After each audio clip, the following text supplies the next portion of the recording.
할렐루야. 오후에 이 시간에도 옆에 있는 성도님들과 함께 축복의 인사를 하겠습니다. 237 전도를 위한 부부 사랑을 나누며 삽시다. 부부 사랑을 위한 전도자의 삶을 삽시다. 그러면은 오늘은 또 남민족 선교 헌신 예배이기도 한데요. 그러면 237 전도를 위한 부부 사랑이라고 하는 것은 무엇이라고 했습니까? 그는 아내는 남편을 존경하면서 누리는 행복이고요. 그리고 남편은 아내를 자기 몸을 사랑하듯이 사랑하면서 누리는 행복입니다. 그리고 미혼자나 혼자 된 성도는 그리스도를 깊이 사랑하면서 누리는 행복이라고 부부 사랑에 대해서 말씀을 했습니다. 그러면은 237 전도를 위한 부부 사랑을 누리려면은 어떻게 해야 되느냐 하면은 전도자의 가정은 하나님의 언약 공동체가 되어야 한다고 했습니다.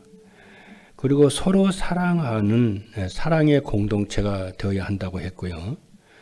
기도로 교육과 훈련의 공동체가 되어야 한다고 했습니다. 하나님이 주신 이 말씀을 언약으로 붙잡고 기도하면은 하나님이 가정들을 이렇게 귀하게 세워주실 줄로 믿습니다. 그리고 237 전도를 위한 부부 사랑을 누리면은 주 안에서 부부가 말씀으로 하나가 되어 행복해지고 주 안에서 부부가 기도로 성령 충만해서 모든 한계를 초월하게 되고 주 안에서 부부가 행복해서서 전도가 되고 제자가 세워지며 빛의 경제가 회복이 된다고 했습니다. 그럼 어떻게 하면 부부 사랑을 누릴 수 있을까? 강단 말씀을 하나님의 말씀으로 믿고 따라가는 전도자의 삶을 살면은 이렇게 될 줄로 믿습니다. 첫 번째입니다. 부부의 사랑을 누리는 전도자의 삶이라는 것은 무엇이냐면은 첫째입니다. 전도자의 삶은 말씀을 따라 아내가 남편을 존경하고 순종하는 것입니다. 제 말이 아니고 하나님의 말씀입니다. 그래서 전도자의 삶은 뭐냐면은 하나님 말씀의 흐름 속에 있는 것이 전도자의 삶입니다. 그리고 말씀의 흐름 속에 있으면은 말씀 성취 속에 살게 되어집니다. 이 말은 굉장히 이렇게 중요합니다. 왜냐하면은 하나님은 말씀으로 역사하시는 하나님이십니다. 그리고 하나님은 말씀으로 천지를 창조하셨습니다. 그리고 하나님은 말씀이십니다. 그래서 말씀이 육체로 오신 분이 예수 그리스도이시고 이 하나님의 말씀은 반드시 성취가 되게 됐습니다. 그래서 하나님의 말씀을 붙잡고 누리면은 우리의 삶 속에 창조의 역사가 일어납니다. 그래서 우리가 말씀의 흐름 속에 있고 말씀의 성취 속에 있기를 주님의 이름으로 축복합니다. 특별히 우리 다민족 우리 보니까 이렇게 말씀 운동이 자꾸 열리고 이렇게 제자의 문이 열리고 막 그러는 것 같아요. 그래서 하나님의 은혜가 참 감사하다 이런 생각이 들어지고요. 그래서 그들이 말씀의 흐름 속에 있게 하고 말씀의 성취 속에 있게 하게 되면은 나머지는 하나님이 계속해서 일을 이루어 가실 줄로 믿습니다. 그래서 그러면 하나님의 말씀이 뭐냐면은 성경 말씀이 하나님의 말씀이고 또 강단 메시지가 하나님의 말씀인 줄로 믿습니다.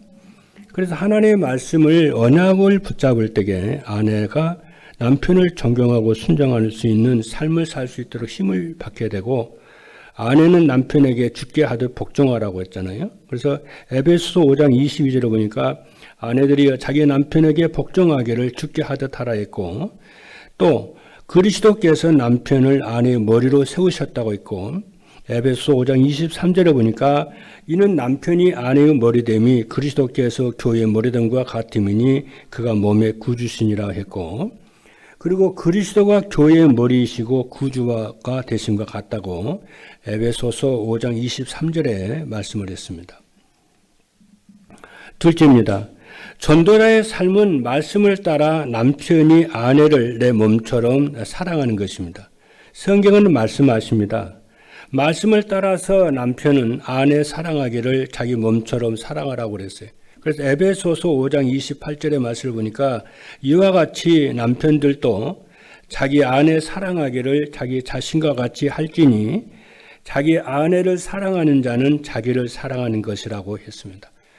그리고 그리스도께서 교회를 사랑하여 자신을 주신 것 같이 자기를 사랑하는 것이라고 이렇게 했습니다. 그래서 에베소서 5장 25절에 보니까 남편들아 아내 사랑하기를 그리스도께서 교회를 사랑하시고 그 교회를 위하여 자신을 주신 것 같이 하라고 했습니다.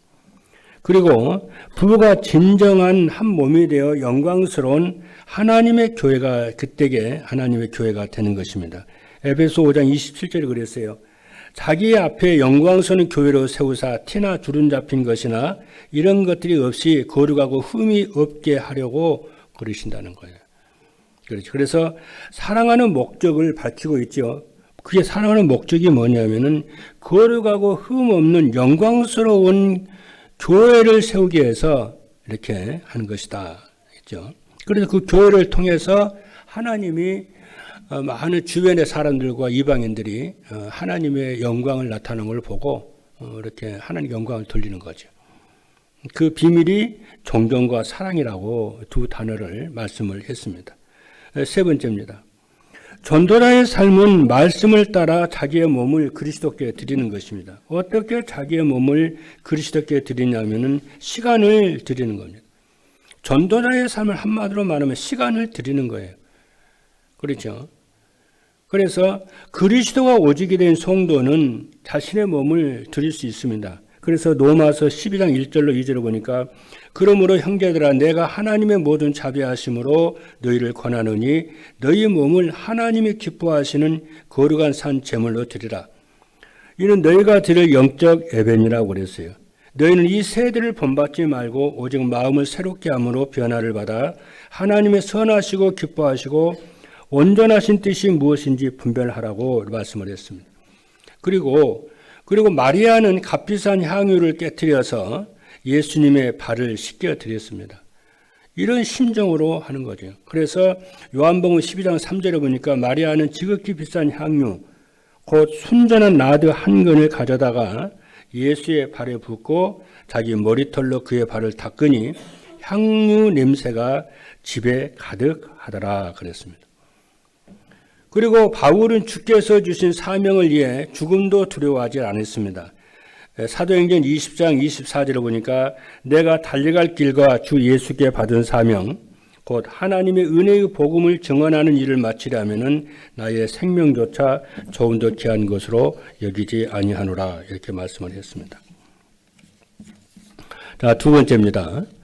부부의 사랑을 누리는 전도자의 삶이 되려면은 어떻게 하느냐 하면은 첫째입니다. 부부는 서로 복음 안에서 배우자 함께 한 몸을 이루어야 합니다. 이게 가정에 주님이 가정을 세우시는 목적이죠. 한 몸을 이루는 거죠. 그래서 전도자의 부부가 정말 행복하고 사람을 살리는 플랫폼이 되려면은 복음 안에서 부부가 한 몸이 돼야 돼요.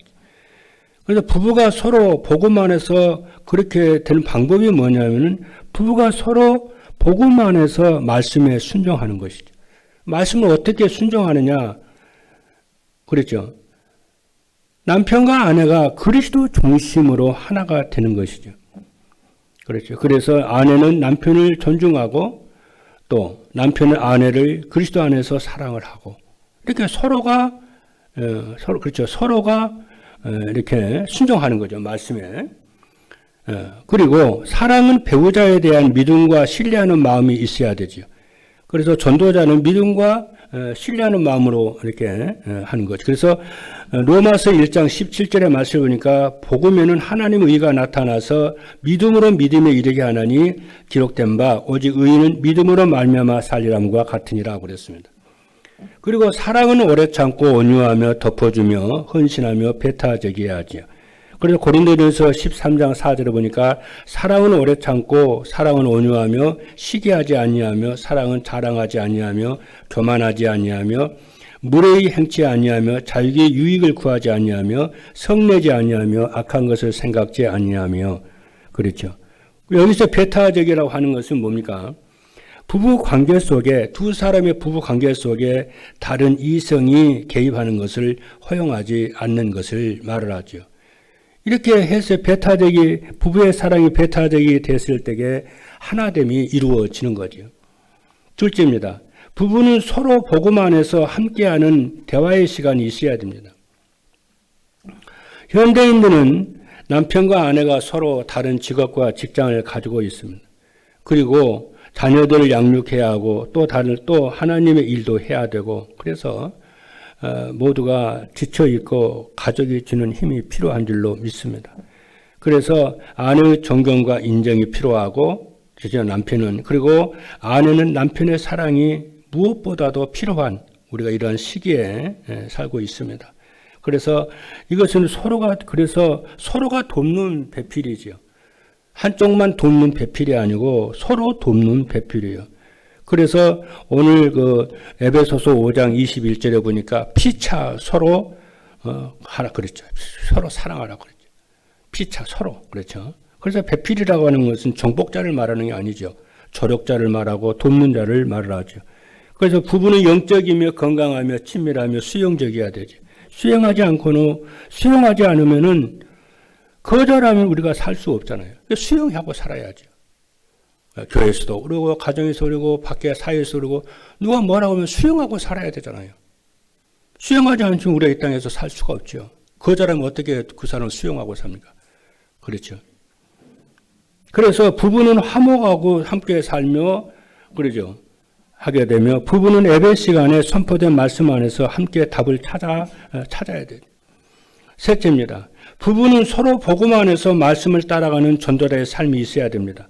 그래서 하나님은 우리에게 전도자의 삶을 살라고 하시는, 그래서 하나님 우리에게 전도자의 삶을 살라고 하는 거죠. 전도자의 삶을 살면 우리는 성령의 충만함을 받게 되고 성령의 열매를 맺게 됩니다. 그럼 하나님 우리에게 성령의 충만함을 주셔서 사랑하며 살 수 있도록 힘을 하나님이 주시는 줄로 믿습니다. 그래서 전도자의 삶을 살면은 하나님을 사랑하고 실학과 화평하게 되어지고, 전도자의 삶을 살면은 다른 사람에 대해 오래 참음과 자비와 양선하게 되고, 전도자의 삶을 살면은 자신에 대하여 충성하고 온유하고 절제하게 됩니다. 그래서 갈라디아 5장 22절 23절에 보니까 오직 성령의 열매는 사랑과 실학과 화평과 오래 참음과 자비와 양선과 충성과 온유와 절제니, 그 뒤에 말이 중요해요. 이 같은 것을 금지할 법이 없느니라.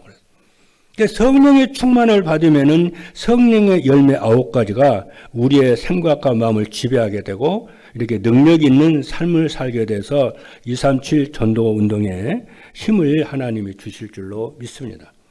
마지막 세 번째입니다. 부부의 사랑을 누리는 전도자의 삶을 살면 어떻게 되느냐면은, 첫째입니다.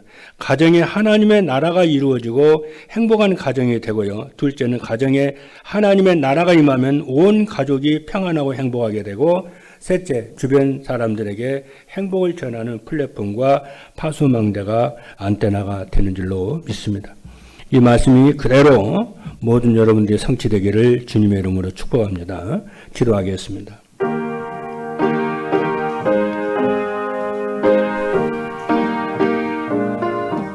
살아계신 하나님 감사합니다.